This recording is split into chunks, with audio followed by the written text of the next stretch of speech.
warahmatullahi wabarakatuh. Perkenalkan, nama saya Isti Julia Amanda Paudi dengan NIM 201 FI 03065. Saya salah satu mahasiswa dari Universitas Bakti Kencana, Prodi D4 Anestesiologi.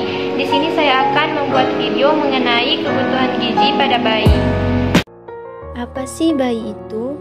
Bayi merupakan fase awal pertama kehidupan, di mana usia di sini digolongkan menjadi usia 0 sampai 12 bulan. Status gizi bayi ditentukan oleh pengalaman awal prenatal. Jadi, ketika ibu hamil, nutrisinya juga akan mempengaruhi bagaimana pertumbuhan dan perkembangan pada janin yang akan dilahirkan dan disebut bayi. Selanjutnya, bayi bisa dilahirkan prematur, bisa juga matur.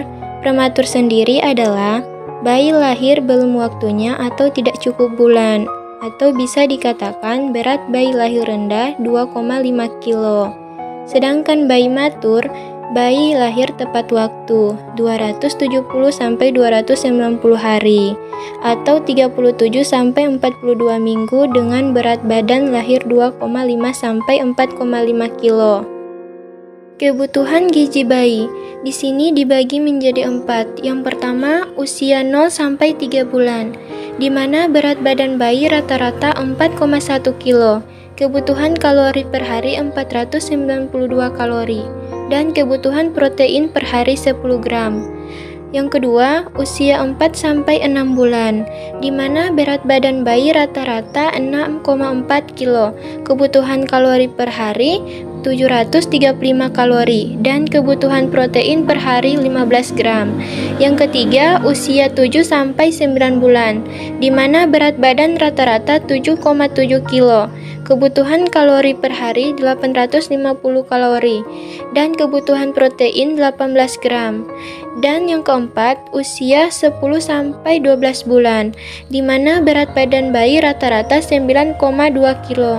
Kebutuhan kalori per hari 970 kalori dan kebutuhan protein per hari 19 gram. Selanjutnya ada 4 hal penting untuk mencapai tumbuh kembang optimal. Yang pertama, segera berikan ASI pada bayi dalam waktu 30 menit setelah bayi lahir. Yang kedua, berikan ASI eksklusif dari bayi lahir sampai usia 6 bulan. Yang ketiga, berikan makanan pendamping ASI atau biasa disebut dengan EMPASI sejak usia 6 sampai 24 bulan. Dan yang keempat, pemberian ASI sampai bayi berusia 24 bulan atau lebih. Bayi juga membutuhkan vitamin dan mineral untuk tumbuh kembangnya, seperti zat besi. Zat besi berfungsi untuk memperlancar sel darah merah dan membantu pergerakan motorik dan memori otak. Contohnya daging ayam, daging sapi, ikan, dan brokoli. Selanjutnya vitamin D dan kalsium. Kalsium sangat baik untuk pengembangan tulang, dan vitamin D untuk membantu penyerapan kalsium. Contohnya ASI, telur, dan ikan. Selanjutnya zinc. Zinc berfungsi untuk menjaga otak bayi sekaligus memproduksi sel darah putih. Contohnya daging ayam dan daging sapi. Selanjutnya omega 3. Sangat membantu pertumbuhan perkembangan mata dan otak. Contohnya pada olahan tuna, alpukat, dan salmon.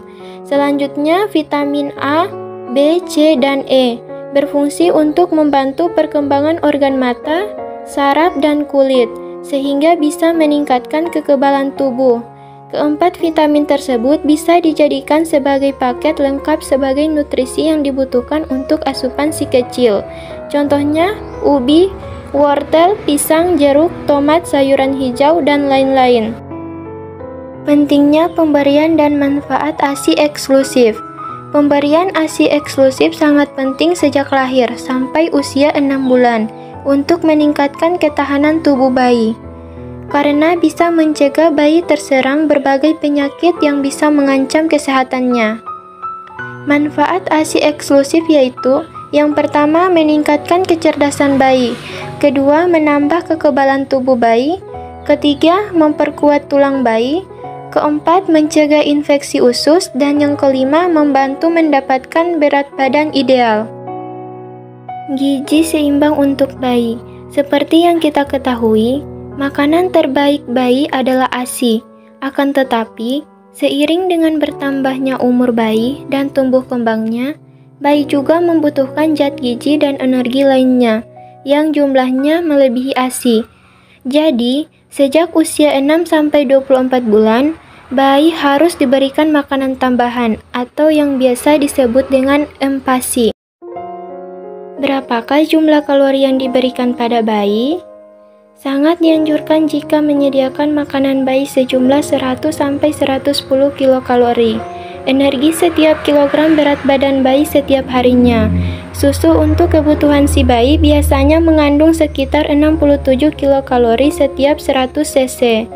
Jadi, bisa disediakan si kecil sekitar 150-160 cc susu untuk setiap kilogram berat badannya. Namun, tidak semua bayi membutuhkan jumlah tersebut.